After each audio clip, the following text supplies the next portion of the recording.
तर मी आपल्याला सांगू इच्छितो की कुठलं गाव वेगळं कुठंच ठेवलं नाही मी, जातीपात केला नाही मी, धर्मपात केलेला नाही मी.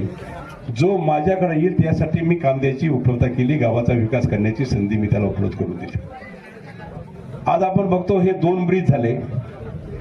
ह्या गावच्या लोकांना समजलं पाहिजे, जे आता प्रचार करतायत, गावात राहून विकासाच्या बरोबर विरोध करतायत, विकासाला विरोध करतायत, नीतीच्या विरोध याचा प्रकार चालू झाला यांचा.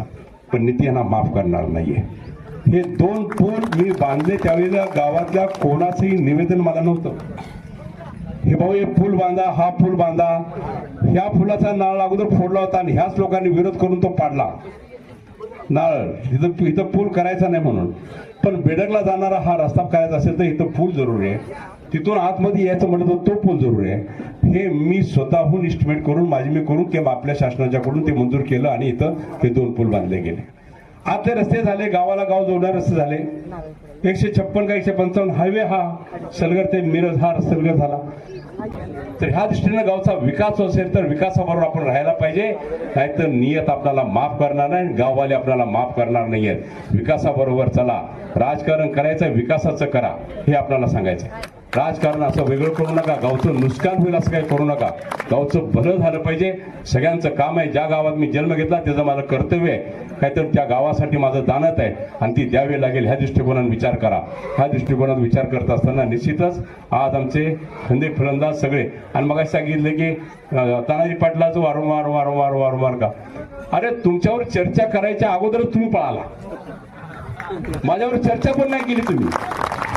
मी काय म्हणलो तर काय तानाजीला दिलं नाही, माझ्या तोंडून शब्द मी देवाच्या दरबारात बसलोय. मी शेवटचा एव्ही फॉर्म द्यायच्या वेळेला सांगितलं की तानाजीला तिकीट डिक्लेअर केलं मी. त्याच्या अगोदर मी कुणाचंही नाव घेतलं नाही, गाव घेतलं नाही, काय घेतलं नाहीये. पण तुमचा अंदाज, तुमचे भरणारे काम, तुमचे गुरु कोण असतील त्या पद्धतीनं, पण माझ्यावर चर्चा न करता तुम्ही इकडे तिकडे पळाला आणि सांगायला आम्हाला तिकीट दिलं आणि त्याला वारंवार तिकीट का देता.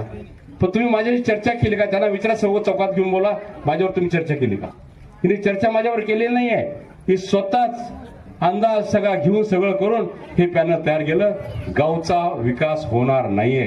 हे पॅनल निवडून आलं तर मी आज सांगतो तुम्हाला, पॅनल आपलं निवडून आलं पाहिजे तो पैसा मी द्यायला तयार आहे. पण अशा कुटुंबभावनेची लोक आपल्या त्या गटामध्ये जर आले तर विकास होणार नाहीये. जिल्हा परिषद आपणच घेणार आहे. जिल्हा परिषदला कमळाचा झेंडा लागणार आहे, जसा महानगरपालिकेला लागला.